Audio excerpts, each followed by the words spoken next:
Introduction. Princess Flora is a story about a teenage girl who transforms into a fairy. Chapter 1. Are those wings? Emily thought as she spat on her mouthwash. Hold up. My eyes. Look at my eyes. They're pitch black. I don't think of color in them anymore. Mom! Emily cried. She half expected her mom to come barging in through the bathroom door, but Emily stood there for a minute, waiting to hear the footsteps from down the hall. Those footsteps never came. Mom! Emily groaned. Still no answer. Ah, great. The one time I call for her, she doesn't even come. Just imagine if I slipped and fell in the tub. Emily sighed and closed her mouthwash. This could not be happening to her. She placed her hands on the counter and stared at her new features. Eyes as black as night stared back at her, and wings that ran down the entirety of her back glistened in the yellowish light of the bathroom. It doesn't hurt, at least. This has to be a dream, right? Emily raised her right hand, finger extending and trembling. She stared at it for a moment and thought if this was a smart thing to do, and she brought it towards her blackened eye. Ow! Emily cried, her eye closing from the pain. A tear welled up and streamed down her cheek. Okay, Emily. They're real, all right. Just calm down. Calm down. And suddenly, a knock was on the bathroom door. Emily, breakfast. Hurry up, sweetie. It was Mom. Mom! Emily tried to cry back, but there was no answer. Oh, great. Emily scurried out of the bathroom and down the hall towards the kitchen. Like any other ordinary morning, Emily's mom stirred the pan of scrambled eggs, potatoes, and vegetables in the stove while she listened to the radio, humming along as always. She swayed her hips from side to side in her work clothes, charcoal-colored skirt, an inky blazer, and a dress shirt with a milky tint. Mom worked in marketing for some big firm. Emily didn't know all of the details. All she had known was that Mom loved her job. She had to be creative, it paid well, and most importantly, it was dead simple. Mom! Emily exclaimed, tugging at her mom's oversized t-shirt. Mom lowered down the heat and turned to her daughter, blinking twice and grinned. Oh, nice contacts, Mom snickered. Oh, nice contacts. Is that all you can say? Emily mocked, stomping her foot. Do these wings look man-made to you? Emily's clear, silky wings flapped in irritation as she stared down her mother for answers. Did they grow while you were sleeping? Emily's mother asked. How would I know that? I was sleeping. Well, you sure didn't have them before last night. Does your back hurt, Emily? Her mom inquired. A little. Wait, why are you so calm about this? I'm freaking out, Mom. Aren't you freaked out too? Not really. Or rather, should I say, I knew this was going to happen eventually. Emily's mom shrugged. So, no, I'm not freaking out, like you say. Well, okay, mother dearest. Emily snarled with her arms crossed. Spill. Spill what? Mom asked. You know, the wings, my eyes. What else? Emily exclaimed. Okay. Why don't you take a deep breath first, all right? Let's just sit down and eat before breakfast gets cold. I'll explain what I can afterwards, Mom encouraged, plating the two's food. Emily's mom retied her long, combed jet-black hair and started digging into her food as if this was just another day in the Johnson household. Emily, on the other hand, was anything but hungry, dissecting her food with her hand on her chin, giving her mother the occasional glance. Her messy, long black hair drooped over her pale face. She felt like Sadako from The Ring, all gross and unnatural.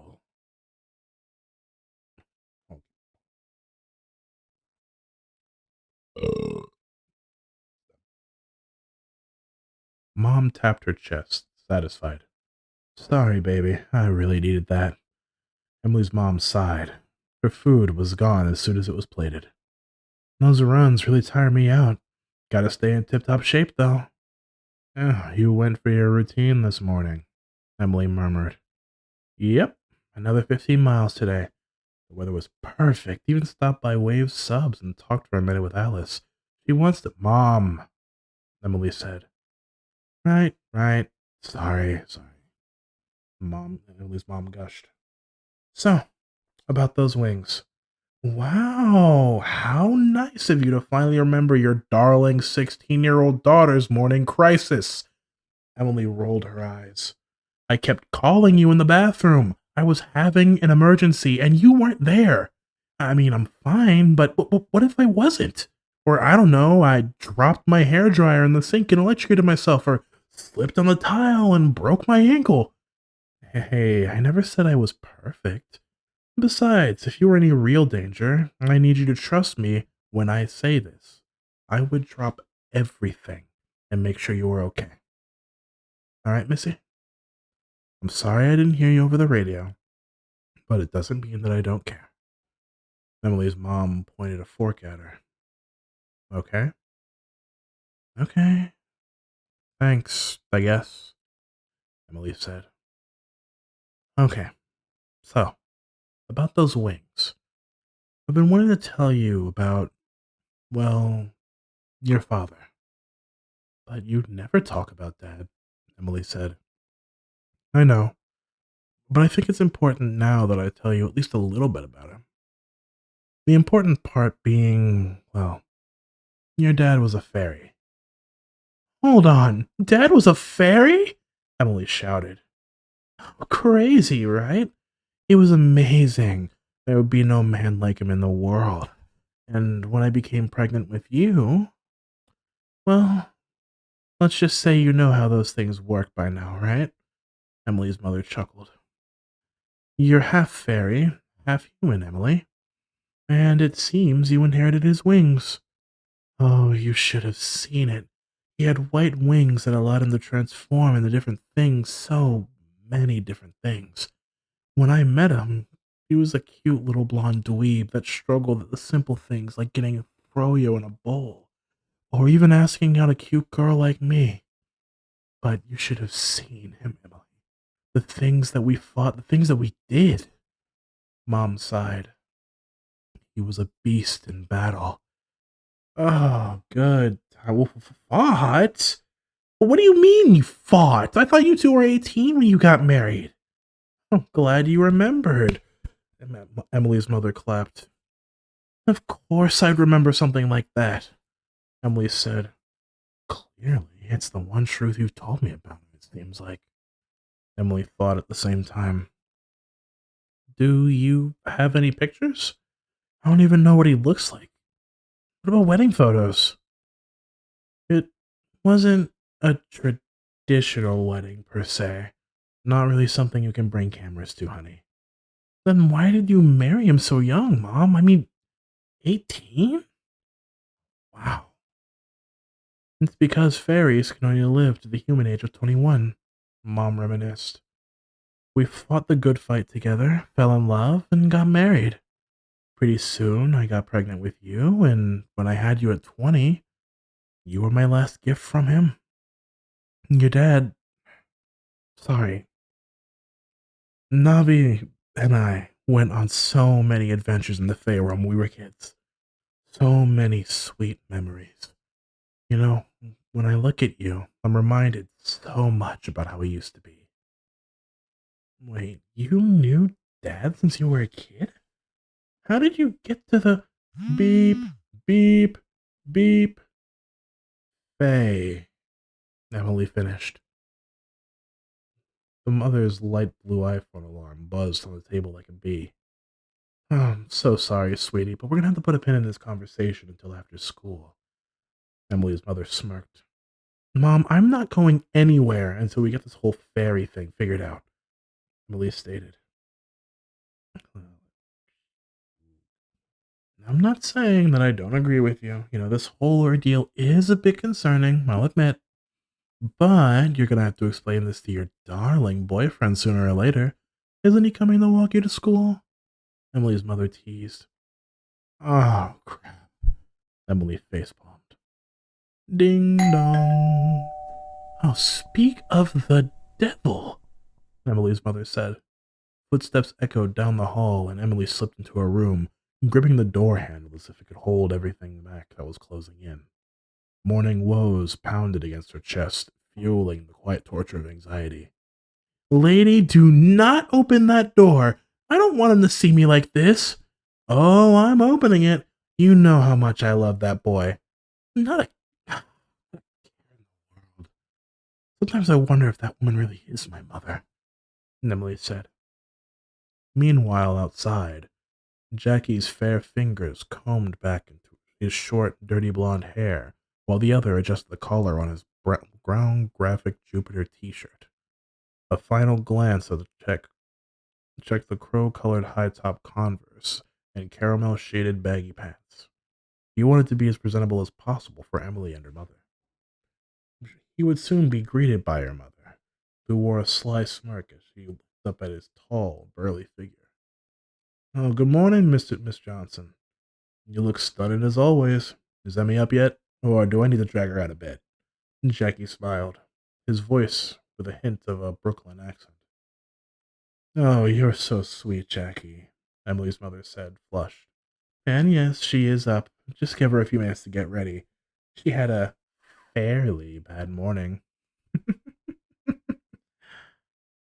And Jackie looked at her, confused by the arbitrary pun, but shook it off all the same, as Miss Johnson being her usual quirky self. "All right, okay. I'll be waiting out here then." Mom closed the blue painted door and giggled. Oh, that boy has no idea what's coming. Chapter 2. After a painfully awkward shower, Emily dried herself off and rummaged through the chaos of her clothes, old wrappers, and other questionable items scattered across the floor of her room. She picked up her favorite gray overalls, gave them a sniff, and shrugged.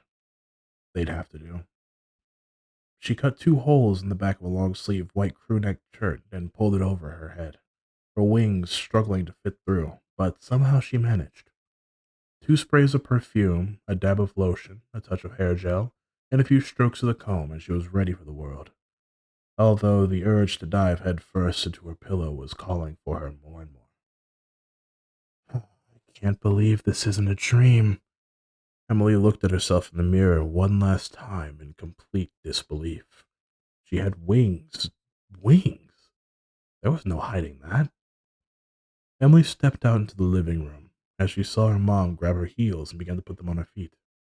Her bag was a mess all over the coffee table. Typical for her morning routine. "Hey, fairy girl, made you a quick sandwich and—" Oh my gosh, tell me you're not going out with like that, with those wrinkles. Emily's mother gasped. Some wrinkles are what you're worried about? And not the literal supernatural changes happening to my body, Emily groaned. Honey, it's not about how you're born, it's about how you present yourself. And right now, you look awful. Emily's mother shook her head. And to think you have a handsome boy waiting for you, and this is how you dress yourself. I thought I raised you right. And I'm out of here. Emily ignored her mom as she kneeled down, arms outstretched for a hug. Emily walked to the door and stepped outside, and she shut the door in her mother's face. Not even a single goodbye. Emily sighed. It was a new day. The bright sun warmed her face, its light revealing a spiral pattern on her four hind wings. Yo, Emmy! Jackie paused, bewildered. You better not say anything stupid. This morning has been way too much of a headache as it is. Uh, uh, uh, I like your new look, Jackie stammered. Not the worst thing I've heard today. Emily shrugged. The couple walked in silence along the gray sidewalk for a few blocks, coming down from their suburban street. Hamilton Township was a walkable residential area, all things considered. Wide sidewalks, two-lane roads, and a reasonable 25-mile-per-hour speed limit for cars that pass by. It made their 8-minute walk to school safe from any real danger. And the walk was usually peaceful, a time of leisure before the hectic school day. But that wasn't today. The usual citizens couldn't be bothered with a couple of kids as they held hands on the sidewalk. That was normal, everyday stuff. But today was different. Emily's wings were noticeable, new, bright, clear, and silky wings on a girl's back. Of course people were going to stare. Bikers that passed by gawked with their mouths on the pavement. Cars slowed as they passed, and even other students that they had passed whispered behind Emily's back of the strange wings that had appeared overnight.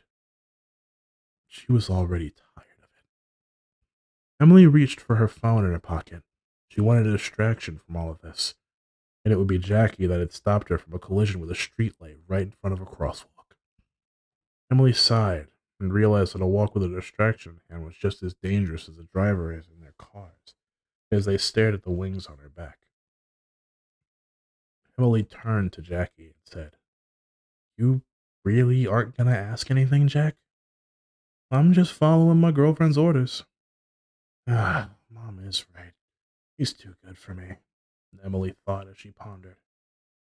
It was written all over his face. His lips quivered, his deep blue eyes twitched. She knew what he was holding on his tongue. He was too good of a boyfriend to initiate that conversation. She knew that everyone would ask about her wings today, at some point, so she might as well get a head start with the one person she'd care to explain it to. Go ahead, lay it on me. I'll answer what I can. Emily finished her explanation by the time they had arrived on the campus grounds of Candle High, which was covered with the fall foliage of leaves and wet grass.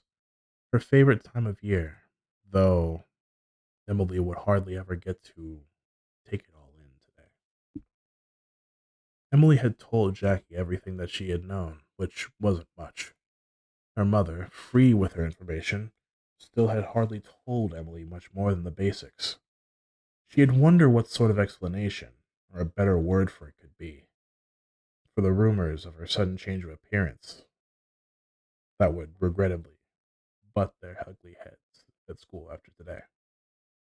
The two of them halted in the front courtyard. "So, your father was a fairy, and you are too?" Jackie questioned. "Yeah, that's the gist of it." "So, what are you going to do going forward with this gift?" "I don't know. Get caught by the government, get studied forever, and get dissected when they get bored, I guess," Emily chirped. "Hey, don't make jokes like that. Emmy, what if that actually happens?" "Better than going to high school for the next 2 years of my teenage life." "You're awful," Awful. Jackie grimaced. Whip. The sharp dart suddenly shot towards Emily and halted inches away from her neck, suspended in midair by a blue bubbling aura. Her wings flickered with the same protective glow that before fading back to their clear tint.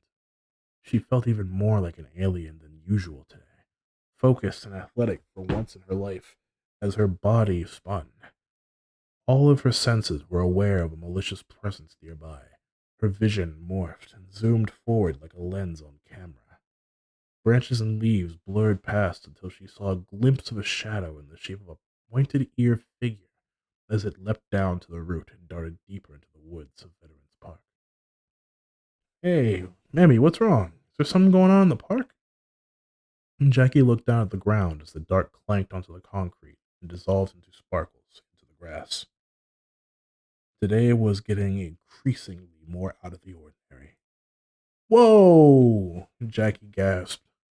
Emily stared daggers into the distant maple trees, concerned at the possibility of any more surprises adding to her ever-growing list of not what I wanted to deal with today.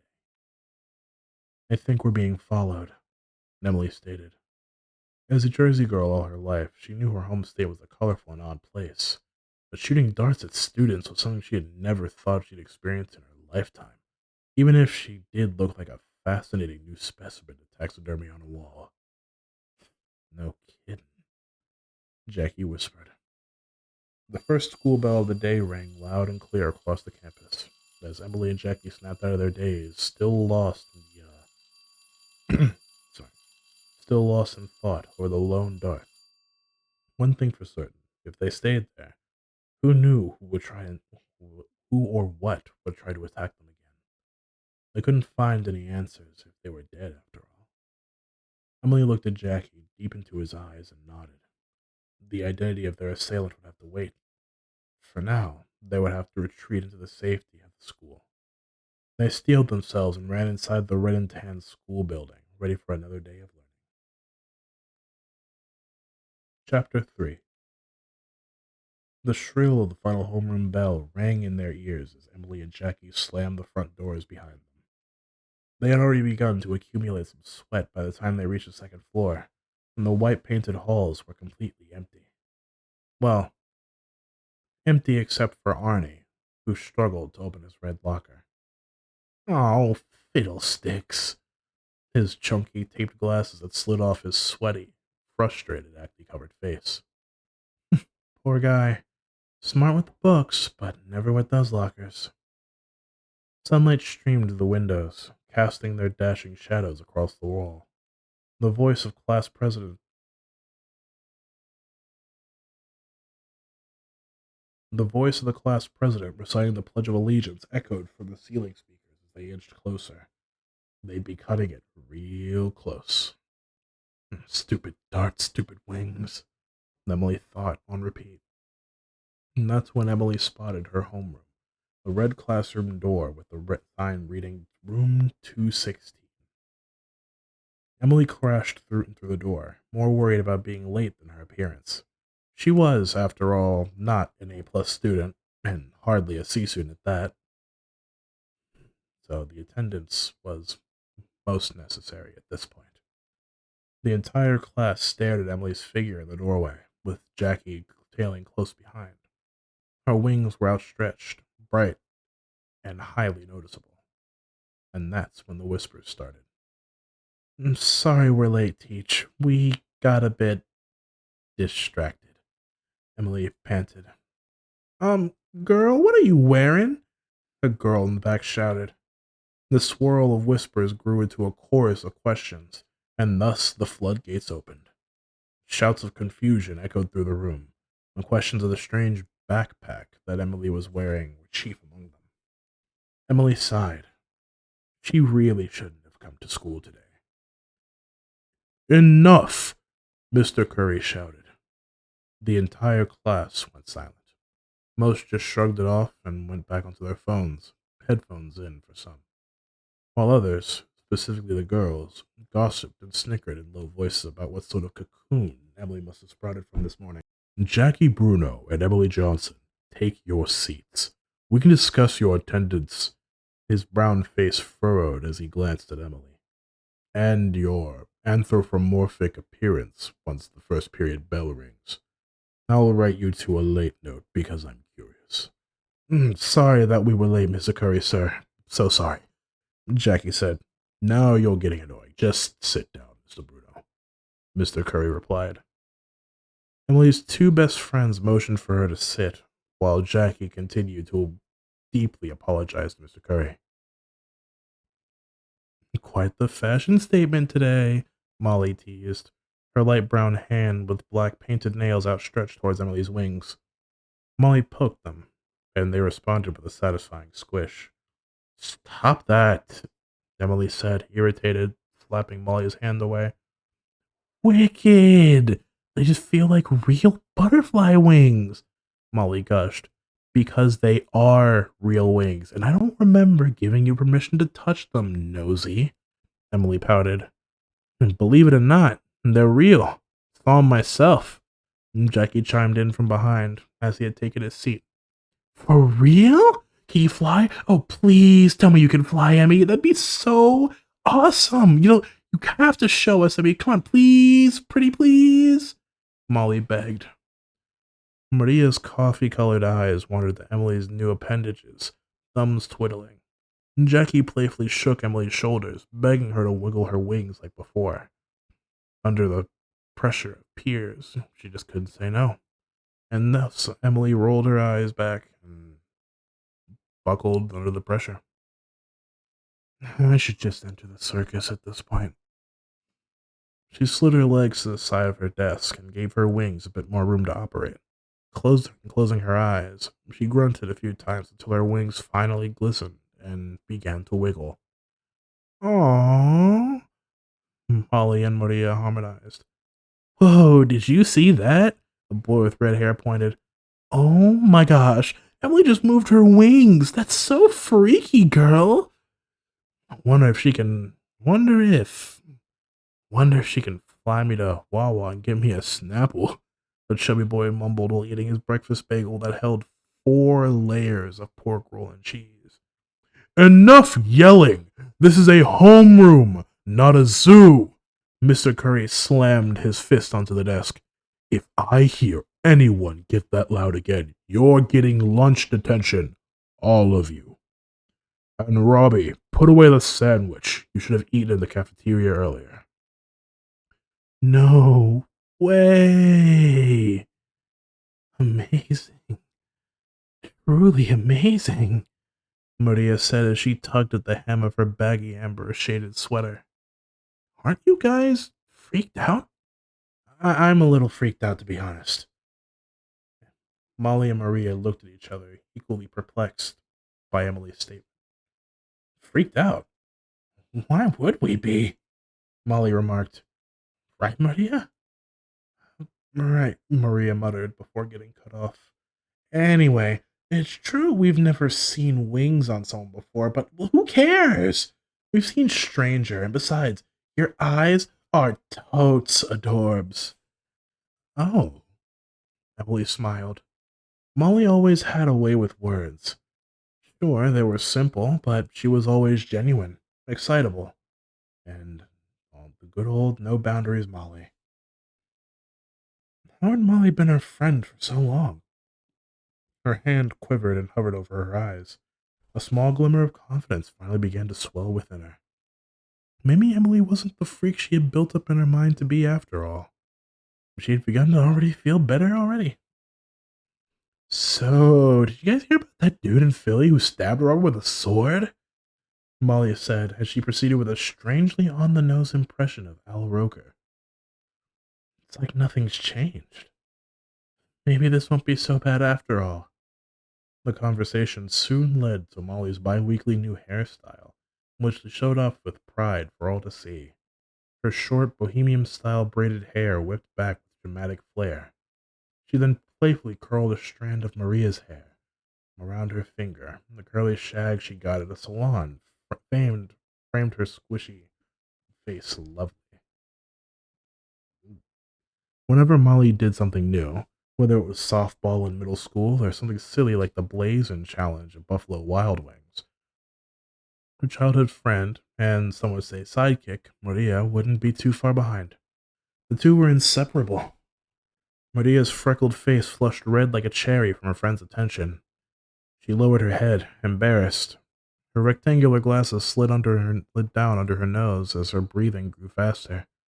Jackie complimented the girls, calling their new styles cute and gorgeous, which earned a sharp glare from the jealous Emily. The first bell blared, and the sounds of hundreds of students filled the halls as they hurried to their respective classes. Their footsteps reverberated through the halls and into the classroom, where Emily sat packing her backpack. All right, everyone, have a good day, and behave yourselves, Mr. Curry yelled through the noise. Jackie and Emily sidled towards the door behind their classmate, hoping to be avoiding their promised interaction with Mr. Curry. They were found out immediately, as Mr. Curry pounded them out in the pounded them, hoping to avoid their promised interaction with Mr. Curry. They were found out immediately, as Mr. Curry pointed them out in the crowd of students. Except for you two. Mr. Curry pointed at the space in front of his desk. Come here. Mr. Curry scratched his lip and adjusted the black belt holding up his navy blue dress pants. He shrugged off his matching suit jacket and draped it over his chair, his eyes fixated on Emily and her wings. He sighed and stepped in front of his desk and stared down at the two of them, his face hardened. That white tie and gray button-up looks real dapper on you, sir," Jackie said. "Are we in trouble, Mr. Curry?" Emily said. "Quite the contrary, actually. I didn't keep you in here for your tardiness," Mr. Curry said bluntly. "It's those wings and bug-like eyes, those are the problem. You know, the school has a pretty loose dress code, but I could assume wings are out of the question." "And what do you think I should do about them?" "They're real. They're a part of me, and there's nothing I can do to change that. I didn't choose to look like this morning, if that's what you're implying," Emily stated. "Listen, Emily, I'm not trying to start a fight. To be frank, your entire transformation, as we'll call it, creeps me out to no end ever since I first laid my eyes on you this morning," Mr. Curry admitted with a shudder. "I can only imagine what the other students must feel like concerning your current situation. I'm not being rude, am I? I apologize. My wife says I have a tendency to be that." Emily felt a deep sting at the remark. Sure, she knew someone was eventually going to say something, eventually. Maybe call her a freak, even. But she never expected it from an adult. A teacher. Someone that she trusted. Her heart flared to her nostrils, distressed by his hateful glare, as if she had had a lifetime grudge against her very existence, all dressed up in niceties. She wasn't going to take this. Pause that. "Yes, you are. And yes, your wife is right. You do have a tendency to be rude, Mr. Curry. You know, it's my first day like this, okay? I'm still me under these big black eyes, and you seem to dislike me so much. Who cares if..." The words caught in Emily's throat. What was she going to do if no one had accepted her? As far as she knew, this was it. This was how she was going to be for the rest of her life. She was always going to have people look. She was always going to have to look at people who could just not stop staring. People that thought she looked strange, like a freak. And this was just the first taste. Emily felt Jackie's hand grasp her own with a gentle squeeze, as if to not. Emily felt Jackie's hand grasp her own, a gentle squeeze, as if to tell her no matter what happened, he would never desert her, never leave her because of her wings or her pitch black eyes.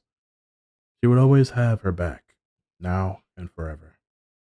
"If I might say something, Mr. Curry, I couldn't care less if Emily here turned into a two-headed elephant.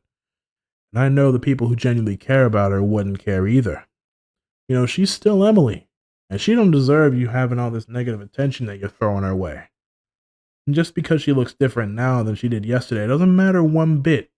The fact that it matters so much to you, sir, tells me that you're not fit for the position you're in.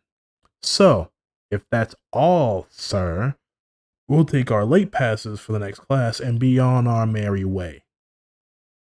Jackie hissed, pulling Emily close. Mr. Curry raised his hands in full surrender. Fine, fine. Here are your late passes. I'm sorry to have offended," Mr. Curry said as he reached into the drawer of his desk and handed them the two late passes. "If those wings are as real as you say..." Never mind. Forget I said anything. Have a good day, you two." Emily and Jackie sped out the door and zipped down the hallway until they were out of sight. Alone, at last, Mr. Curry shut the door and locked the deadbolt. He pulled down the windows, making sure that he was unseen and alone. Then, in the middle of the room, he stretched out his hand with an open palm and chanted, "Crystal Communicator, appear!" A,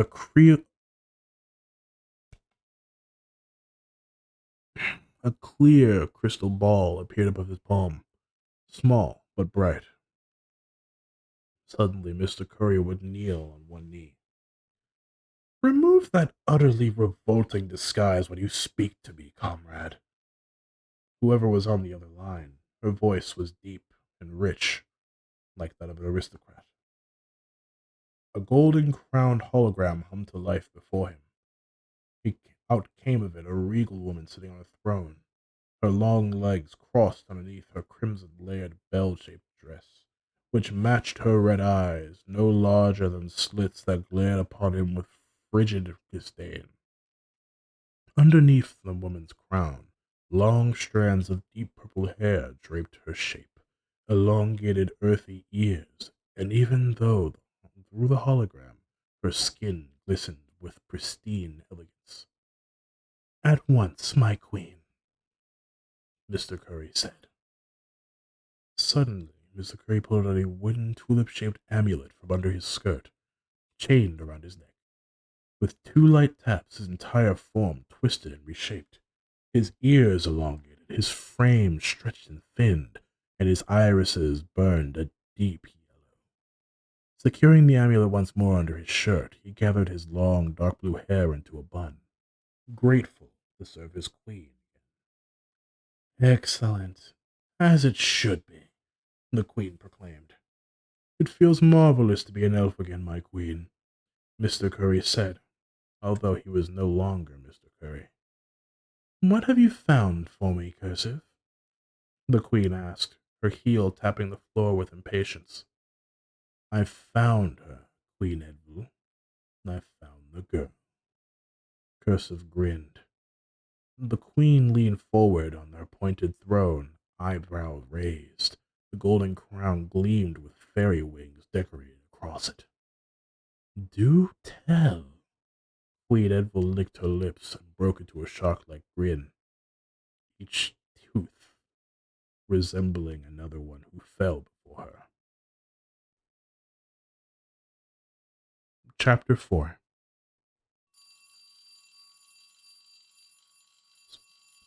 School was out, and there was only one thing that coursed through Emily's mind. It wasn't Mr. Curry's reaction, the strange looks of some of the other students, or even her acceptance by her friends Molly and Maria. The only thing that she could think about was that dart. The dart aimed straight at her neck, poised to what she assumed would be to kill her, or at the very least harm her. Just what was with the dart earlier? Didn't expect a target on my back so soon after my transformation. What's even stranger is how it stopped in midair. Did I do that? Did I make my wings go blue? Emily thought, her mind full of questions. She hardly noticed the crowd of students that swirled around her like a tidal wave, not paying her any mind. Shoulder to shoulder they stood, not leaving any room for Emily's wings to spread. She swore she smacked a couple of students in the face with them. That's what they got for staring at her all day. And then there was Jackie, sitting at the top of some stone steps, waiting outside of the front door for his girlfriend, like the good boyfriend that he wanted to be. Emily was so lost in thought that she ended up walking right past him. What to do? What to do? Emily muttered to herself. The skin of her fingertips were raw and bitten, something that she did often when she ignored the world around her. A bad habit she's had since she was 5. "Yo, Emmy! Emmy, wait! Where are you going?" But Emily did not hear him as he zipped across the street when suddenly a truck screeched to a halt, inches away from her face. The look of a shocked father sitting in the driver's seat. Almost hit the fairy his daughter just would not stop talking about, something that he had no belief in not only 5 seconds prior. And that's when Jackie appeared, hands outstretched in apology. "Holy crap. I'm so sorry, sir. I'm sorry for my girlfriend. She gets like this when she's thinking." The father's shock quickly turned into anger. "Oh, shut up and cross the street before I really hit you, dumb brats." Finally realizing her situation, Emily bounced back to her feet, wings outstretched, and began crossing the street towards the woods of Veterans Park. She felt the car zoom behind her as soon as the coast was clear. "See, Dad, I told you! A real-life fairy came to school today!" More looks, but Emily didn't care. Not then. Something more important crossed her mind. "Hey, Emmy, wait up!" Jackie called. Jackie would follow Emily, who was still lost in her own world, and she suddenly stopped at the front of the line of the trees, staring at the leaves. The forest really was pretty this time of year, she thought to herself. Fall really was one of her favorite seasons. You know, You weren't so anti-clubs and sports. You'd make an excellent speed walker, Emmy, Jackie said between pants, catching his breath. Hello? Phone to Emily. You there? Huh? Oh, I'm sorry, Jackie. I don't know what came over me. It's the forest. It's like it's calling to me. Emily continued to stare. Really? The forest got a phone number? Jackie jested. Emily kicked Jackie in the calf with a smile on her face. He had known that he had done legs earlier at his club day, so he figured he'd still be quite sore. Ow, ow, ow, ow. All right, that's boyfriend abuse, you know. I'm still sore from yesterday, and you know that. And that's what you get for making a dumb joke, numbskull. Emily laughed. So, the forest then. You gonna become some kind of tree hugger now they started talking to you? No, I don't mean literally calling me. When you jokes, Emily quipped. No, it's more like a gut feeling. Like it has a reason for me wanting to be here. A gut feeling. Huh. Yes, a gut feeling. Listen, I think I need to go and check it out, Emily said. Well, what about the dart earlier? Aren't you scared? Jackie said. That dude could still be out here, but like what if he's making you do this? Well, I'm very lucky that I have the sweetest boyfriend in the world who isn't gonna let this fairy go alone to a scary forest. Right, Jackie? Emily smirked. Emily Jackie sighed. Right, right. The two of them walked into the forest, Jackie following closely behind Emily, who, upon trusting her gut, was drawn to the largest tree in the woods they had seen thus far. It was a wide tree, a large one, with a wide, thick trunk, the leaves already turning amber and dancing on the wind as they fell towards the earth below. For sure, it was an old tree, and old and strong. Emily wouldn't have been surprised if it provided shade for Alexander Hamilton back in the day. The things this tree must have witnessed over the course of its life, all that history, and here it stood, waiting for her, reaching to her, whispering to her. Its long, gnarled branches reached out, a silent plea for Emily to touch it. She placed her hands onto its large, thick trunk and stared upwards into its branches. What do you want from me? Emily asked the tree. A whisper on the wind rustled through the leaves of the forest, followed by a cascading beam of light that descended upon Emily. The light blinded her dark, beady eyes as she blinked away the after images. There the tree still stood, when Emily felt something bounce off the top of her head and plunk itself onto the grass beside her. Ow! Something hit me! Hey, thanks a lot! Hold on, Emily, look! Jackie walked over, rubbing his eyes. There was something on the ground. Not a pine cone, not some rogue piece of tree bark, but something small and shiny. Jackie kneeled down to the ground and grasped it in his fingers. It's an amulet? Now, where on earth did this come from? Said Jackie. From the tree. I can feel it talking to me in my head. It gave it to me. Here, let me see it. Jackie opened his palm, and there it was, the amulet.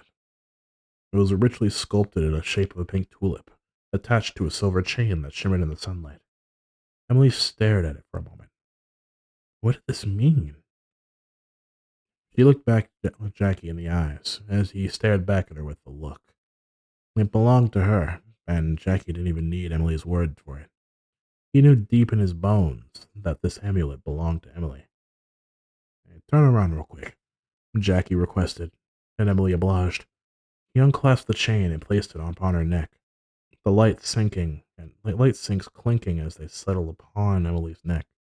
Clasped it once again, and she turned around, looking at the amulet now wrapped around her neck. The air around her sparkled with the radiance of a firefly on Midsummer's Eve, and things began to change. The light consumed her, and once it vanished, Jackie found Emily's wings and bug-like eyes had disappeared in their entirety. She was back to her original self, her human. Checkered blank like checkered ink black pupils with brown irises, with white sclera, a piece of paper, waiting to be written on. Emily smiled as she checked her back. Relief brushed across her face when she realized the weight of her wings was literally off her shoulders. Oh my god, this is a miracle! A real life miracle! Oh, I'm back to normal again! Emily threw her arms around Jackie in a tight embrace and held him tighter. Thank you, Jackie. Thank you so much. Not quite, my dear princess. Not quite. A small, gruff voice squeaked out. The two unraveled from their embrace to find a small, pink winged human like creature flying through the air. It was shirtless, apple sized, and barefoot. It was covered in deep green leaves contoured to its tiny body, with a small wooden amulet chained to its neck. It looked almost the same as Emily's, but only smaller than apple sized. It scratched its short white hair, looking at them with big, lidless black eyes. Emily and Jackie stood there, rooted to the spot, unsure if they should scream or run. Apologies, you must be shocked after not seeing something like me before, it said, taking flight. Let me introduce myself. My name is Nicky. I am assigned as your royal mentor, Princess Flora, and I am a fairy, just like you. Necky bowed as low as he could go. Huh? Me? Emily pointed at herself. A princess? Yes, a princess, Nicky responded. Hold on, I'm dating royalty? Jackie exclaimed. Silence, human. No, all right. That's a little harsh, though, Jackie said, calming down. A princess? A princess? Wait, a princess? What am I a princess of, exactly? Emily said. Of the Fey realm. Necky narrowed his eyes. Didn't your mother explain this to you when you turned 16? She was supposed to explain all this when you turned 16. We lectured her about it for years. The prophecy! Now Necky was really starting to get worked up now. Well, she kind of explained some things, but, she kind of had to on account of the wings on my back. But nothing about being a princess, though. God, I swear I'm going to kill her one of these days. I swear, Emily said. Of course, that nonchalant woman didn't tell you a thing. You know, Necky acknowledged. Years, I tell you, wasted on that woman just to not do the one thing she was supposed to do when the time came. You mentioned you were gonna mentor Emmy? Jackie interjected. That's for classified information, for Fey ears only.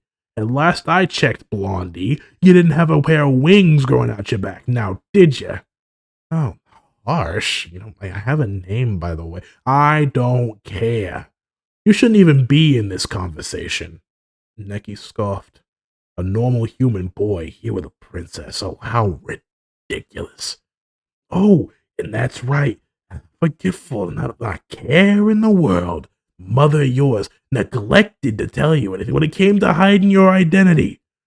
With a pinch on his cheek, Emily drew Necky in. Listen here, pipsqueak. It's one thing to insult my mother, but that is my boyfriend you're talking to. And as your princess, the one you swore to serve, you will treat that man with the same respect and dignity that you owe me. Now, is that clear? Emily snapped. Necky relented and bowed his head as he sighed.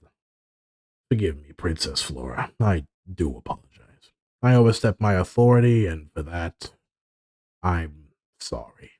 I hold you in the highest reverence, and I could not stand to be hated for something as simple as your human boyfriend. I'll bite my tongue in the future regarding him. This I swear to you. I'm not the one you should apologize to. And next time, if I so much as hear a peep from you about Jackie, you won't bite your tongue. You'll bite it off. Is that clear? Emily commanded. Glaring at Jackie's smug grin, Necky's face softened slightly, not wanting to anger his princess any longer. Yes, princess. And to you, Jackie. Jackie said, Jackie. Necky spat out in his low bow. My sincerest, humblest apologies for my attitude. Close enough, I guess, Emily thought. Necky straightened up and cleared his throat. Now, on to more important things. Things you must understand, Princess Flora. You are still half fairy, and the amulet you possess did not turn you back into a human. It merely concealed your fairy form. Oh, great, Emily sighed. I'm not finished. You must not let anyone else see your true form. There is danger out here in the world. People that wish to harm you, people that wish to maim or even kill you. Don't let them. Never take the amulet off, and never, ever, ever reveal yourself. Do you understand? Right. That would have been helpful to know sooner. Emily muttered, cupping the amulet in her hand. No one did see your awakened form, did they, Princess? Necky asked. Well, I don't know what you meant by awakened form, but a few people did see my wings today, Emily said. The very least, you're now covered in your human form. This should make a lot of this easier on your long run, my lady. So, what kind of grave danger are we talking? What about this prophecy you mentioned earlier? Jackie asked. Necky's face grew serious. Ah, yes, the prophecy that your mother neglected to inform you of. There is a queen so wicked and evil, that wishes to destroy our kingdom, the kingdom of the Fae. Necky began his monologue. The wicked elven Queen Edvil from the Dark Kingdom. Many years ago, your ancestor, Princess Flora, engaged in a great battle with the elven Queen Edvil. She was strong, too strong, and your ancestor saw the truth.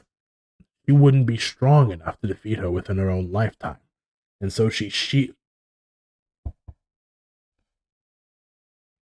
would not be strong enough to defeat her within her own lifetime, and so she sealed away Edvil and her infectious, cataclysmic powers to her own throne room by sacrificing herself. That amulet you possess around your neck is no ordinary one. It was our people's, entrusted to us to see that Princess Flora's power would one day return, and her memories would blossom into another, and return it has, in you. The Dark Queen will once again rise one day, and it is up to you to stop her. Me? Of all people, it has to be me? Necky nodded. Yes, it has to be you, and that's why I'm here, to train you, to help guide you as best I can. Hold up, you can't just put this on her. Emmy's her own person. She's got a life that she doesn't need to be worrying about. She doesn't need to be worried about some stupid elf queen, that's for sure. Regardless of what she feels, you really think she could take something on like that? I don't want to see her suffer. Come on, Emmy, listen, this guy's got to be pulling out. Jackie cried. Listen, I know she can, and I don't expect a human like yourself to understand. This is bigger than you could ever imagine, and the Queen Edvil won't just stop with the Fae. She'll come after you next. All right, Princess Fall, what do you say? Are you ready? Necky asked. No, pass. Fairies, elves, what next? Some giant cactus monster I gotta fight too? No, thank you. What? Princess Flora, forgive my tone, my lady, but you can't just ignore this.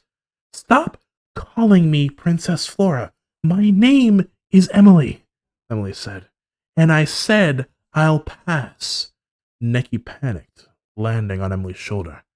No, you don't understand. If you walk away from this, if you don't learn how to use your powers soon, Edvil's followers are gonna find you, and they will steal it. Then they'll stop at nothing to bring it back. It'd be the end of all of us. No, you don't understand, Necky, Emily shouted. I have had the worst day. Turns out I'm half fairy, but not only that, but people can't help but stare at me because of my wings. And on top of that, I'm suddenly royalty, and some big bad elvish queen wants to kill me because of something I never did. Newsflash, I didn't want any of this. Jackie's right. I just want to be a normal girl with normal girl problems. Going to concert with friends. I don't know how I'm going to get my first job. I don't know how I'm going to pass my driving test. Or how I'm even going to get the rest of my life to earn a living. Normal girl things. I came here because I was called by the forest. No one can see my wings anymore, and I'll never show them again. Not as long as I live. Problem solved. There. You happy, Necky? Necky remained silent, not making eye contact with Emily. Then he spoke. What do you mean, no one can see my wings anymore? You told me only a few people saw you. Oh, yeah, newsflash, everyone saw me today. And I've got enough on my plate as it is because of it. And now, because you want me to juggle this whole war on top of it, I've had it. No more. Come on, Jackie, we're leaving. But Princess! Necky flew onto his shoulder, but Emily just kept on walking, flicking him off her shoulder. If you were seen, they'll come for not just you, but those that you love. It may have already happened. And that's when she stopped dead in her tracks and remembered the dart. If what Necky was saying was true, then Jackie, her mom, Molly and Maria, they're all in danger, aren't they? Yes. If they know you, they will target them to get to you. Prince, I mean, Emily, you don't know what you're up against. Whether you like it or not, they are coming for you. Don't you wish to learn how at least to defend yourself from it? Necky asked. Nemi, the dart. I don't want you to do this, but, maybe we should An explosion rippled through the air as the gusts of wind disturbed the tree's limbs. All of the forest and all sorts of animals ran past Emily, deeper into the forest, screaming. And for a change, it felt like Emily could understand their words. What's going on? What was that? A dear question. I have to find my kids. Kids, where are you? A rabbit panicked. Danger! Danger! A bird squawked. Oh my god. I can hear their thoughts. A few miles away, she could hear screams from the outskirts of the forest. They shot towards her ears, like the blaring horn of a car. The school! Emily dashed forward without a second thought. It wasn't normal for her to run towards danger like this. Yet, here she was, not being normal. Chapter 5. Emily approached the school, and the air immediately began to grow thin. She choked, coughing as her lungs gasped for air. Every inch of her body was telling her to turn back and run, yet it was within her heart that she knew she had to press forward. Who knew was still in the school? Molly and Maria. Their parents always took their sweet time picking them up. She thought of them. Whatever was happening in that school, no matter how she tried to tell herself otherwise, it was her fault. Not the transformation, but the lack of information that we received from their mother this morning. But the fact that she had made herself known to the entire school. She just should have stayed home. Should have talked with Mom and begged for something more than, "Oh, you're half fairy, by the way." If she had known. Only she had known. Emily continued the trek through the last of the trees and found herself standing once again in front of her school. Necky and Jackie not too far behind. It was the front yard that she had stood in with Jackie earlier, but it was another lifetime than the morning it was then. She screeched to a halt, the front yard covered in a dim red light akin to a photographer's darkroom, and a repugnant fog that seeped through the air, hovering inches above the ground, covering the asphalt like the entrance to a portal of another world. Her eyes spread wide with horror. Where was everyone? She hadn't been in the forest for that long, had she? That smell is horrible. Nicky, should I be worried? What is all this? I'm not gonna lie to you. It's worse than I thought. This is a crimson zone, Emily. It's mid-level elven magic with one goal: to mind control humans. Oh, but this is bad. Real bad, Emily. But I feel fine. I've dealt with worse stenches, but why does it have to smell so bad? The thought of her mother's toilet runs came to mind after her post-workout sessions. All that pre-workout powder really did run right through her. Of course you feel fine. We're only sensitive to the smell. Fae like you and I are immune to the influence it has. Humans, however, they're an entirely different story. Nicky shoved 2 cotton plugs into his nose that he made out of thin air. I, for one, can't stand the smell. Nicky, what do you mean by that? Oh, it smells awful here. I don't know about how you could stand it, Nicky gagged. No, about humans. Oh, well, your Fae powers give you an immunity to it. If you're worried about being mind controlled, I wouldn't. But then again, there's still so much that we don't know or understand about you being half human and half Fae. I'm not worried about myself. What about Jackie? He shouldn't be here. Hey, wait, I'm fine. I feel fine too, but what's that about a smell? He shuffled his heavy pack, which was stuffed with now both his and Emily's own school things. Jackie! Emily flung herself at him and hugged him tight. Hey, what's the matter? Oh, I'm right here and I'm fine. Are we going in or what? There is no we, Jackie. You need to stay outside, Nicky said. Emily, do you see that spear surrounding the sidewalk, covering the building? He pointed a thin white line at the ground, and Emily nodded in response. If Jackie crosses that barrier, he'll be under its spell. He would try to capture you, hurt you, try and steal the amulet off you. Oh, I would never do things like that to her. How dare you? Listen, buddy, if you got Jackie, shut up, Emily said, frustrated. I know you wouldn't. I know. And she kissed his cheek. But you wouldn't be you anymore. Whoever is doing this, they'd control you. I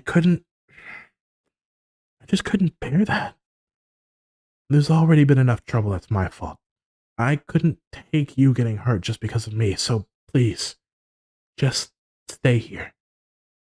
But Jackie never got to finish that sentence. The crash and the sound of smashing wood as a flood of teenagers poured from the windows and doors, their bodies piling over one another, each clawing and stomping as if they didn't care about their own well-being. Their eyes rabid and bloodshot with the company.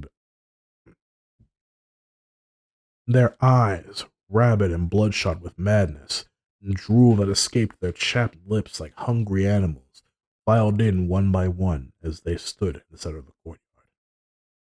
All eyes were on Emily, unblinking, some with arms twisted in ways that they couldn't or shouldn't be, others with cuts and bruises and blood dripping where the glass and the fingernails of their fellow students had cut them. All of them without a lick of pain in their expressions. Emily saw faces that she recognized.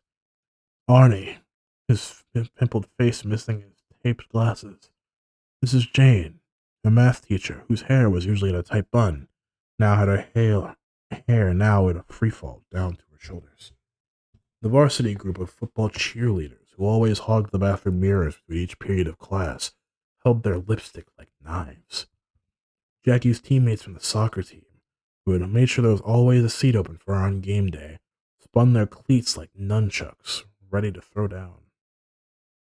The fog split open as a sharp-eared shadow with legs in a crisscross formation was being carried out by two girls. Emily could not make out who revealed themselves. I misread that really bad. The fog split open as a sharp-eared shadow with his legs crossed was carried by two girls that Emily couldn't make out.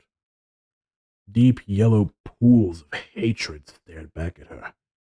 Its hair, the shade of the curtains her English teacher always talked about, was always wrapped into a bun. A long black robe covered the face of those carrying him. It was he who caused this. Emily could see that for certain. And he stared Emily down with a smug grin, almost as if he was pleased to see her. How nice of you to finally join us, Emily. We here at Candle High have been waiting for its homecoming queen. How about it all? Let's give it up for Emily, your brand new homecoming queen. There was a round of applause from the crowd, a thunderous noise that echoed through the wide open space, placing itself firmly within Emily's eardrums. Jackie stared at the creature, finally would have understanding what would have happened if he crossed the barrier. Or shall I say, homecoming princess. His grin tightened and went to an even higher on his cheeks. You know, Emily, or should I say, Princess Flora, you've always had a knack for being late to class, and here you are, late to your own homecoming dance. What a pity, what a pity. I'm going to have to give detention for you, you know. Detention? Emily howled. Who are you? Oh, look a little closer, princess. His face changed, only for a moment. A flash, only to get the point across. Mr. Curry! Jackie shouted. Yes, Jackie, your humble homeroom teacher, Mr. Curry, although I prefer my real name. You may call me Cursive, and I still have to pay you back for insulting me earlier. Why not come over here? We can discuss your etiquette in talking to your superiors. Cursive smiled. No way, you jerk! Jackie, stay back! Emily put her arm in front of Jackie, whose fists were balled and ready to throw hands. Jackie would have charged at him if it weren't for Emily holding him back. Look, Mr. Curry, it's Cursive, you swine. Well, do go on. Cursive smiled. Whatever, just let the school go. You work for Queen Envil, don't you? You want me, right? Just let them go. Oh, I want so more than just you. So much more. I want payback for every single acne-faced teenager that ever gave me attitude, that ever gave me grief. I wish truly for Queen Envil to return and put an end to the stain on our world. The stain that is humanity. And I know just who to start with. Curse's leather robe shifted as he directed her attention to the girls beneath him. Emily gasped as she realized who they were. Molly and Maria were the ones beneath him, their arms straining with the weight, but their faces remaining blank. They were nothing more than mere puppets made for this man to string along, made into nothing more than just a chair for this man to sit on. Molly's eyeshadow ran down in streaks, dripped onto her cherry blossom striped blouse. Its inky blackness dug itself deep into the fabric. Her blouse had come loose from her raven-colored pleated skirt, now all messy and disheveled. The youthful, hoydenish demeanor was lost to a sea of mindlessness present on Molly's face, much like Maria's. The look of quiet thought now vanished from her pale face, and her cracked lenses reflecting her now empty soul. Her delicate features remained much the same, but there was no longer any sense that Maria was still her when it truly mattered. Well, what do you think, Princess Flora? Humans, as they were meant to be. Now I'll take your head and your amulet and my queen will finally be free. Watch how they listen to their true master. Forward! Molly and Maria, still carrying Cursive on their shoulders, began to march, their legs stumbling to keep balance, but never dropping him. The mind control was too strong for that to happen. They stopped only a few feet in front of the crowd. Oh, now you've done it, Emily growled. Come on! I'll send you your queen back in a body bag. Princess, hold up, wait! You must transform. You won't survive in your human form. Right. Emily reached for her amulet, ready to rip it off. No, not like that, not like that. Tap the amulet twice and repeat after me. Tutu tulip power. Fairy up. Necky cried. Tutu tulip power. Fairy up. Emily shouted. Jackie stared in awe at his girlfriend as Cursive laughed, high and cruel. This would be her true form. Emily's body glowed white like a lantern. Once obsidian-colored hair swirled into a lime-green, snowy hue. Her clothes exploded off as wings sprouted from her back, as her eyes expanded and turned to the color of darkened coal. A whirlwind of nature from all sides threaded and shaped new clothing, fitting her fairy form. Ruffled gloves, the shade of fresh spring glass slipped over her fingers and laced themselves tight over her wrist, forming a small, earthly-covered bow. White and pink tulips sprouted out of the ground like a sunny spring day and wove a cloud-colored, frilly, sleeveless mini dress. A hint of rose quartz-shaded flowers arranged themselves around the hem. Cotton-colored dandelions replaced her sneakers with laced low heels, and a banana floral pattern edged in. I am Princess Flora, champion of the Fey realm. On behalf of nature, I shall uproot your weeds of evil. How about you? Emily declared, striking a tree pose. Her paper-like pale skin transitioned to a creamy peach shade as she posed, a stark contrast to her usual sunless complexion. The vibrant floral scent that emitted from her body scared the fog from reaching her senses.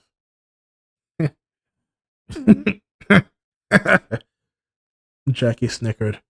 Oh, shut up, she laughed. Besides, don't you like my outfit? I think it's pretty cute. Necky, however, clapped his hands over his mouth. Tears began to stream down his face. Oh, Princess Flora, how much I missed you. Truly marvelous, fabulous even. The Fae rejoice this day, for Princess Flora has returned. Oh. He began to clap, and Emily turned to look at him, the biggest smile on her face. I told you, Necky, the name's Emily. Oh, my Princess Emily. Oh, you are such a glorious sight to behold. Oh. Emily kissed him on his tiny cheek. Thank you, Necky. Now, Jackie, stand back. It looks like I'm going to have to fight. Don't want you to get hurt. Hey, that's my line, Jackie said. Tell it to me later. But for now, it's my turn to protect you. Once again, my line. Jackie grinned. But, alright. Guess it's time for you to send our homeroom teacher to detention. Emily faced down Cursive, her fist balled, her wings spread, and her mind ready to fight. Foolish princess, do you think you can beat me? I'll rip your wings off and send them as a gift with your amulet back to my queen. How pretty they'll look in the hall of her throne room. Cursive cackled. But let's see how you deal with the lunch rush. After her now, my mind-controlled minions! Cursive stretched his elongated hand forward, disgusting fingernails and all, and the brainwashed crowd bolted at her like hungry dogs, frothing and rabid. But Emily did not back down. She felt an unwavering calmness in her heart and took a step forward. Petunia sprouted through the cracks of the sidewalk wherever she stepped. Nature, it seemed, followed her every move, ready to protect her for what was to come. I am by your side, my princess, Nikki said, perching on Emily's shoulder. It's going to take some time to understand your powers, but I will guide you as best I can. Word, Emily said, cracking her knuckles. Chapter 6. Emily felt it in her gut before the punch. Chapter 6. Emily felt it in her gut before the first punch had even been thrown. Was she ready for this? What was this feeling? Confidence? Power? No. She felt free. Free for the first time in her life. She thought about how she had felt that morning, embarrassed, ashamed even of her new look. Oh, how she hated everyone's stares. But that was then, and this is now. Maybe it was when Jackie said that he would never leave her. Maybe it was her mom's usual banter that assured her it wasn't the end of the world, looking the way that she did. She thought about Molly and Maria, holding up her former homeroom teacher. How nice they had been to her that morning. All these people that accepted her now they were in danger. Was fighting evil all that she was meant to do? No. Defending those that she loved was all that she cared about. And she would fight for them. Time slowed as Emily watched her classmates and teachers rush toward her, clawing and biting at the first opportunity to hurt her. I'm sorry, everyone. You're gonna be real sore once you snap out of this. Emily raised her fist, ready to fight. Princess, your mother taught you how to fight, yes? Neki asked. Please tell me your mother taught you how to fight. Kind of.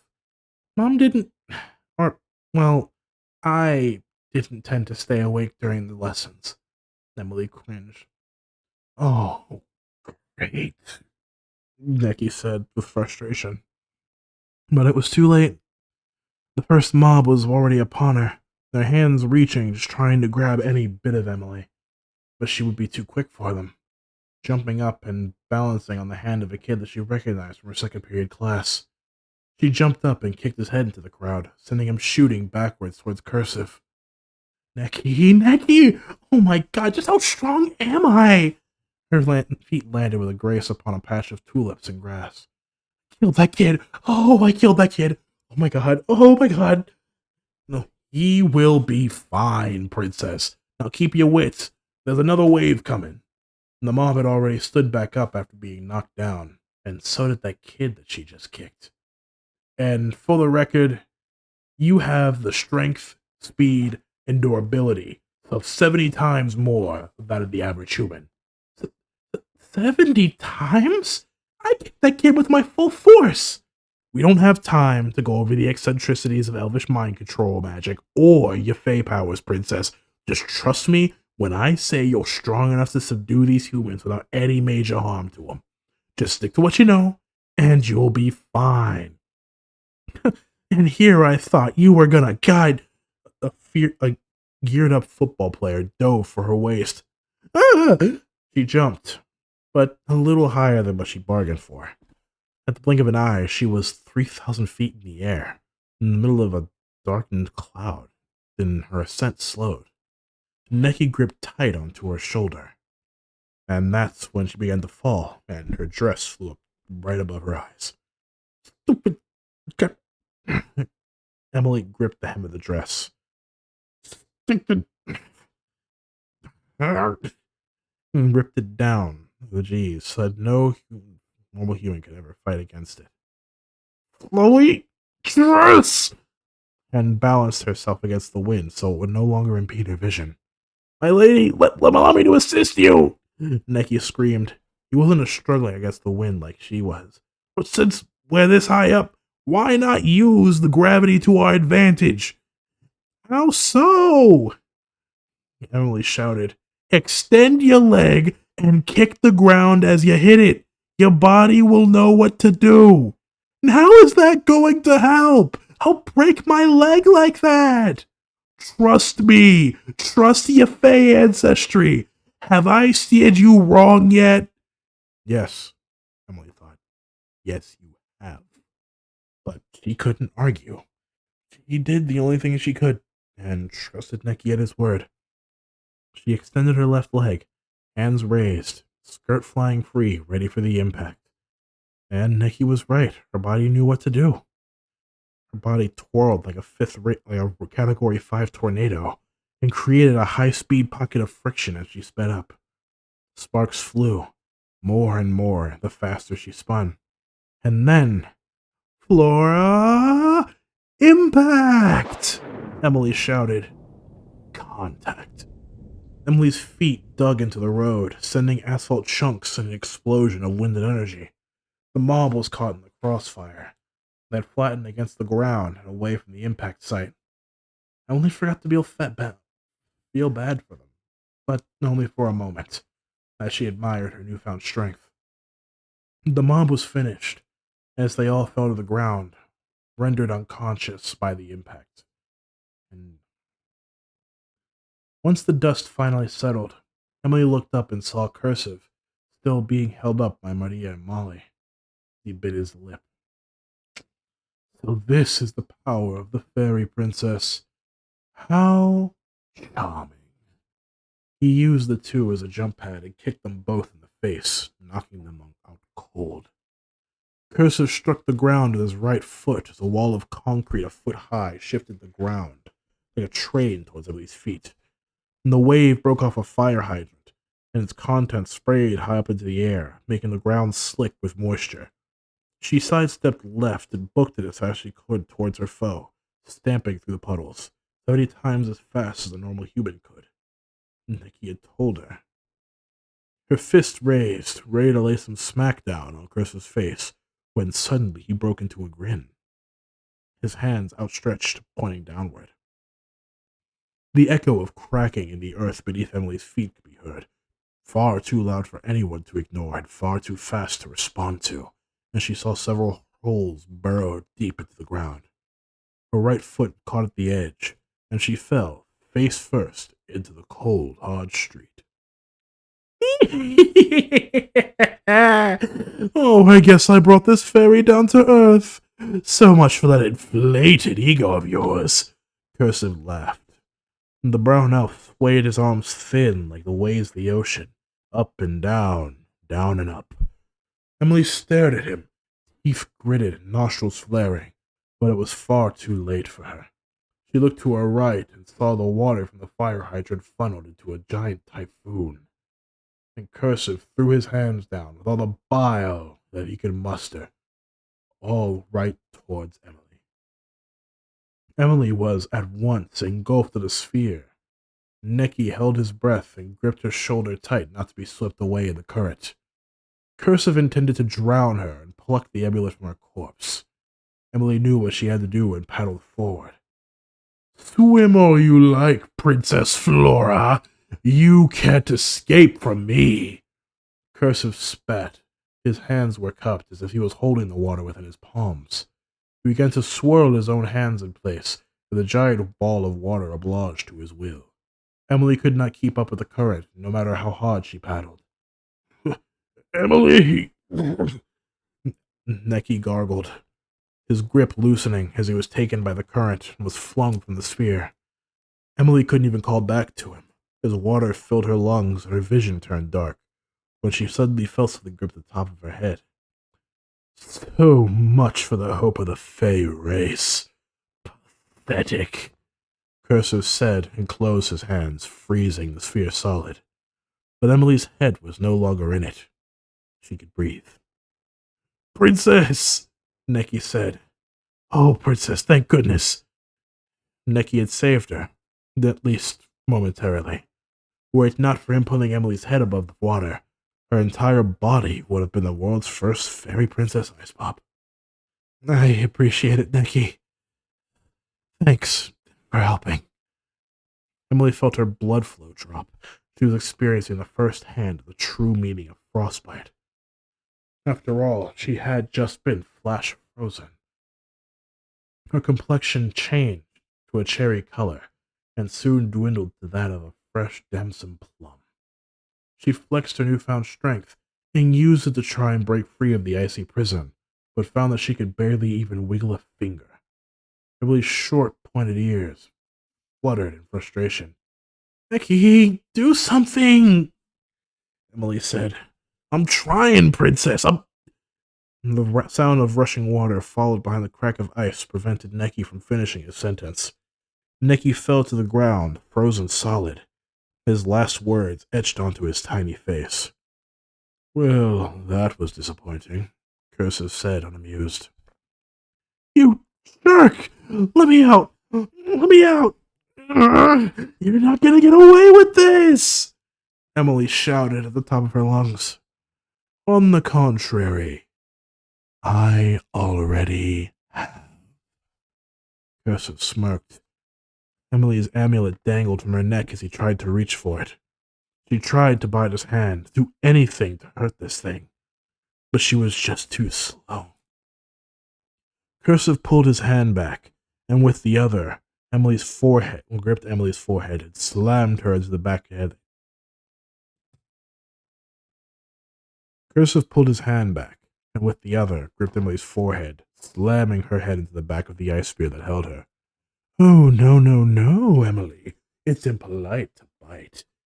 Didn't your mother teach you that?" "Ah!" Emily screamed. "Emily!" Jackie screeched. He had been buried underneath the entirety of his soccer team after Emily had pounded them into the ground and only just gotten free. Covered in sweat that was both his own and not, as well as dirt from the ground below, he tossed his bag aside and frantically ran towards the sphere, fist raised at Cursive. "Ah, so the human wishes to play. Very well, I shall oblige. Look well, Princess Flora. Your night—" Two sharp beeps from a car cut through the action. Jackie turned his head and saw a blue blur rush past him off the road, drifting next to the water spear where Emily lay frozen. A hand waved out the window, signaling Jackie to stay back. A relieved smile spread across his face. He recognized that car, saw it on the driveway every morning he went to go pick up Emily. Cursive squinted his eyes against the bright, blinding headlights coming straight towards him. Before he could even think to move, the vehicle crashed right into his body, catapulting him like a rock skipping across the pond. He collided with the sandy brick wall of the school's main building, with a crunch and the building collapsing on top of him, only partly. "Mom?" Emily shouted. "Mom!" It was Emily's mother, good old Miss Johnson to Jackie. She stepped out of the aquamarine Jeep Wrangler, wearing a white painted wooden motorcycle helmet with the visor down. Her tracksuit matched her Jeep, and her helmet, white with blue stripes. The jacket, half zipped, revealed her inky-colored sports bra that showed off her Her tracksuit matched her Jeep and her helmet, white with blue stripes. The jacket, half zipped, revealed her inky-colored sports bra that revealed her toned curves. Curves that she had spent a good part of Emily's life maintaining. Thank you very much. Cursive coughed and got onto his knees. "How dare you, human! How dare you!" Mom stepped in front of the headlights, next to Emily's frozen body. "You did well, sweetie. Now, let Mommy take care of the rest." Emily saw Mom's favorite baseball bat, the bat she used every weekend at the local batting cages that she intended to force Emily to go to. Emily now finally understood why. And the bat was polished to perfection, lightweight, hard, and made from a dark maple. And the words "hard hitter" were carved across its barrel, with the shape of a kiss underneath. Cursive got to his feet and spat out a large wad of black blood, wiping his chin with his dark robe. He punched the wall of the school behind him, and his shoulder cracked right back into place. That. Cursive's knee was sideways as he gripped it with both hands. A sickening crack filled the air as he put it back into place with a sharp wince. He said. His once crisply pressed clothes were in disarray. He pulled at his sapphire hair in a tantrum, glaring at Emily's mother. "What Is it with you humans? Cursive barked. Always getting in the way. I'll kill you, you old hag! Mom, you can't fight him. He's too strong, Emily said. Just, just go! But she wasn't listening. She stood there, testing her form and the weight of the bat against her hands. Mom smiled. What are you smiling about, you meat sack? You're dead meat when I get a hold of you. Bring it on, toothpick, Mom said with a look in her eyes that even World Series pitchers would be afraid to pitch towards. Mom! Miss Johnson! Emily and Jackie shouted. Cursive stretched his hand above his head as long, thin lines of heat worked their way towards his palm. It will be an absolute joy killing you, Miss Johnson, Cursive said. Hey, come on, you're giving me the yips here. And Cursive winded up his newly fixed arm at 1,000,000 miles a minute threw hundreds of flaming darts in her direction. Emily's mother smiled wide and tapped her foot, exhilarated by the heat of the battle. She relaxed her shoulders, raised the bat behind her ear, bent her knees ever so slightly, and planted her Nike cleats on the ground. As the balls of fire approached at all angles, her muscles flexed instinctively. All those Saturdays spent in the batting cages are about to pay off. Her hands, hips, arms, and legs, all moving together as one. One by one, she slammed every single projectile back at the elf. 10, 11, 12, 13, 14, 15. Come on, change your pitching up a little bit. You're giving me nothing but dingers over here. Cursive's eyes went wide as he saw those same fireballs he had thrown come straight back at his head. He crouched and placed his hands on the ground, gripping the earth beneath his fingers tight, pulling the concrete over him, forming a dome. His former party popper's mom would call them explode, as he would call them, exploded against it. Wait, pause. I want to reread. His former party poppers, as Emily's mom would call them, exploded against it, rattling the interior. And the ground shook beneath him from her thundering footsteps. Though this wouldn't be a safe haven for long, he didn't like being on the back foot. Cursive felt his confidence drain as the first attacks on the dome began. 40, 41, 42, 43, 44, 45, 46. Each swing brought a new crack of dynamite down the concrete barrier. Cursive sank to the ground, covering his ears. He'd be dead if he stayed there. He knew that for sure. He needed to kill this woman and kill her quickly. If he didn't... Oh, he hated to think what his queen would do for turning tail and running, especially when he was so close to capturing the amulet. The strikes didn't stop, but only intensified as they grew louder with each swing of the bat. Hey, you! You want to take my daughter to homecoming now, don't ya? Don't you know it's polite to ask the parent first?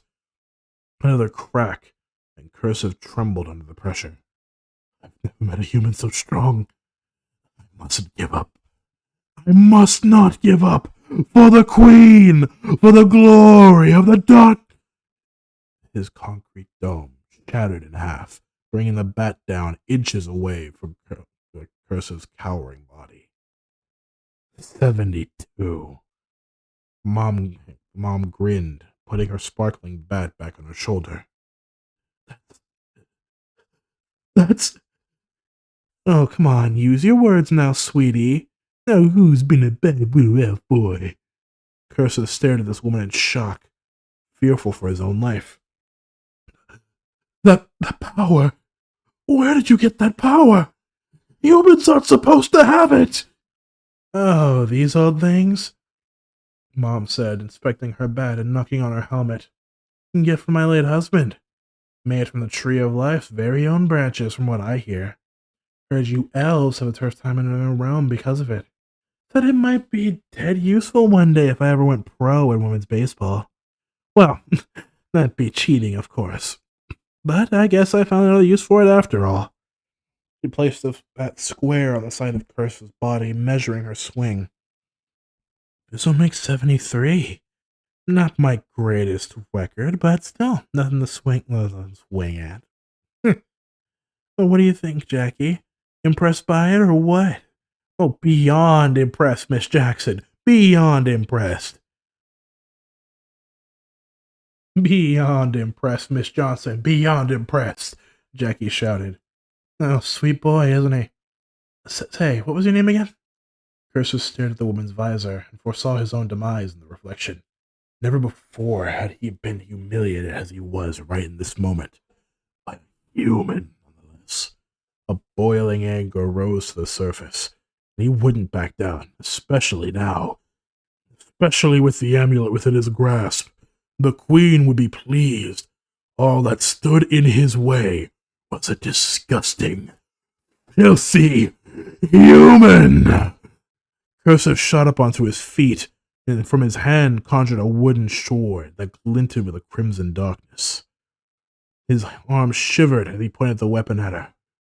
No closer, human, or I'll slice you with my branch of death, he stated. Emily's mother didn't even look remotely amused, and raised her bat once more, Cursive looking straight down at it. One slice, and you'll be under my control. Do you hear me? You really think that weak tree of death weapon's gonna work on someone like me? And here I thought you couldn't be any more pathetic than you already were. What a drag. Emily's mother frowned. Cursive thrust the sword at the mother's neck, but she was far too quick for him, the way that he was. She dropped down low, tilting her head to avoid the slice from the sword, and slammed her foot down. Then, like the mighty Excalibur, swung her bat, sealed with a kiss, straight into his torso. Cursus screamed in agony as he was hurled towards the sky, his slender form crumbling to ash. The crimson dome parted like a spaceship cutting through the clouds. The dreadful fog was gone, and the sunny Monday afternoon finally returned to normal. He was going, and gone. And he's out of the park. Ladies and gentlemen, we're looking at a home run, baby. Maybe even a grand slam. The ice cocooning Emily vanished into water and created a deep puddle into the ground. Emily took a deep breath and looked around for Necky. Necky! Necky! Emily shouted. Yeah, princess. And there he was, soaked to the bone, much like Emily. Emily! And Jackie ran over and ripped his candle-high dragon's varsity jacket right out of his bag and draped it over Emily for warmth. Necky coughed for air, fluttering his wings to dry himself off. You okay? And Jackie asked. You were, well, useless? Emily asked. No, absolutely incredible, Jackie smiled. My girlfriend, the superhero. Emily rubbed her nose. Thanks. I'd be dead right now if it weren't for Necky here. And you too, of course. And as Emily went to mention her, she looked up and saw her mother, bat at her side with the sun shining on her head, her hand outstretched. You all right, Emily? Emily took her mom's hand and stood up. Mom, how did you do that? Emily shivered. Being wet in the fall of new weather in New Jersey was never a good idea. Talk later. Hitting the road now. Everyone, hop in the car. We're going on a trip. Its mom ordered. The students and staff filled the air with painful groans. Emily looked back at them and saw the kid that she had kicked earlier, rubbing his eyes and his head, but perfectly fine and alive. In, Mom said. Now! She slammed the car door as soon as Emily was safely inside. Mom took one good last look, got into the driver's seat, and closed the door. Miss Johnson, I'm super grateful for you showing up and saving my girlfriend and your daughter and all, but can we go? I don't want to get blamed for all this. My dear sweet Jackie boy, I don't plan on it. Mom flicked off her headlights, reversed into the street, and sped down the road. A cloaked, hooded figure lurked in the trees and watched as the tattered turquoise Jeep pauses. A cloaked, hooded figure lurked in the trees and watched the tattered aquamarine jeep zoom down the street, the remains of the mob regaining their senses. The figure leapt down from the branch he had been perched on and conjured a crystal ball into his palm. It levitated and halted in front of his face. Queen Edward was projected before him, her claw-like nails tapping in impatience on the arm of her throne room. Captain Roman, report. How fared Cursive? I trust that he is— My queen, Cursive has failed, Roman replied. What? Her slitted pupils flared into a deep rage that spread across her face like wildfire, but only for a second. Oh, I accidentally did it. Her slitted pupils flared into a deep rage that spread like wildfire across the rest of her face. Her throne shook like an earthquake, and the queen's hair ignited into a burst of flames. How dare he fail? How dare you fail, Roman? She is a child. You were not capable of capturing a mere child? No, my queen. Cursive failed, that he is paid for with his life. I assure you, I will not fail the same way he did. The girl was protected. The figure wreathed in shadow sent an updraft of wind that simmered her fury. The queen was once again calm. She took a deep breath from her nose, and out through her mouth an icy wisp of frost escaped her lips. You said—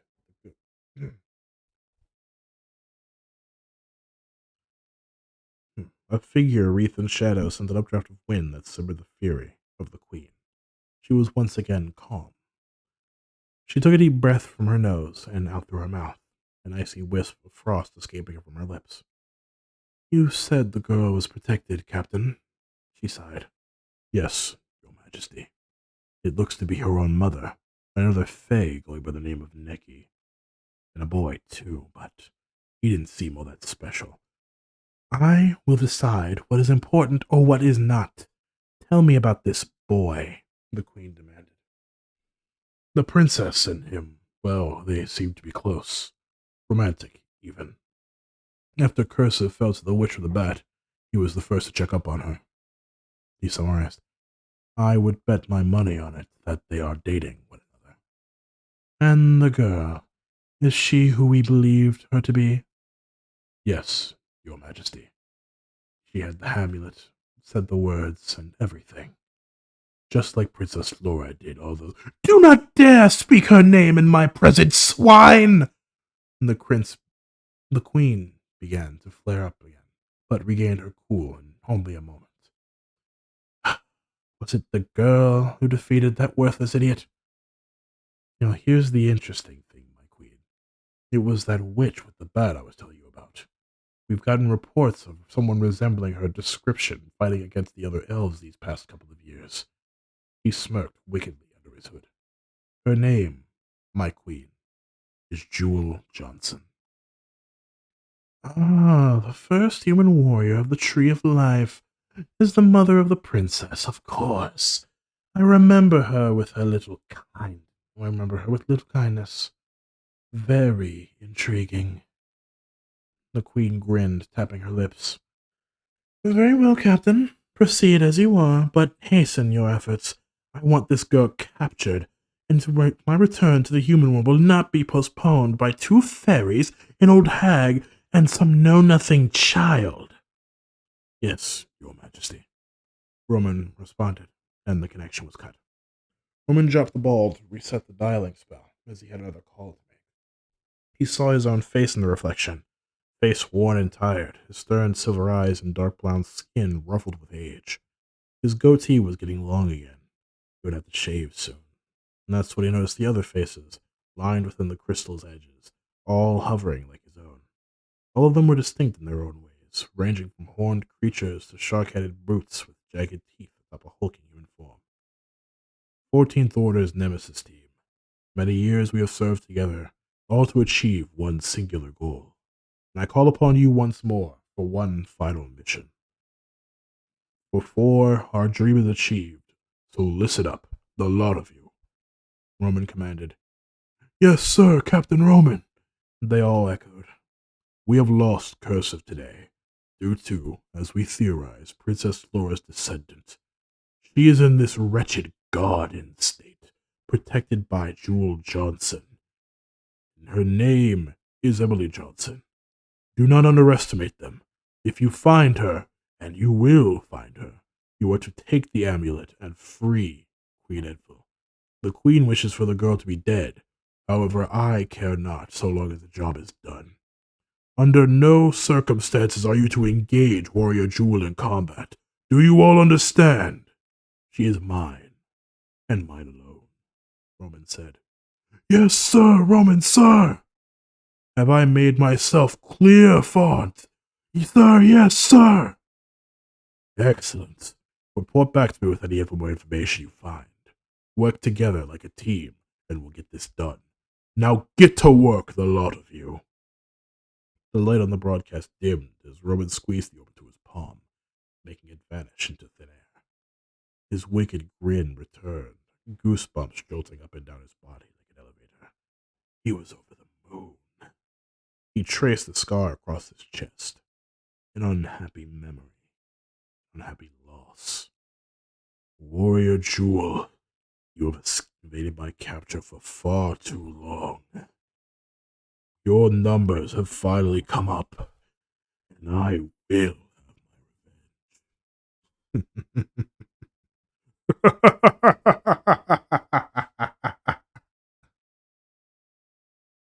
Outro credits. Thanks go out to everyone that helped make this project come together, as the thumbnail art was done by Mimi Yori on Twitter and YouTube. This book would be edited by Chi Pao and Sean Harlan, the host of Hopeless Romantics. This audiobook was also read Adaptation. by Chi Pao. This video was also edited by Jairi Crowell for the outro credits and also general audiobook editing. Oh yes, well hi.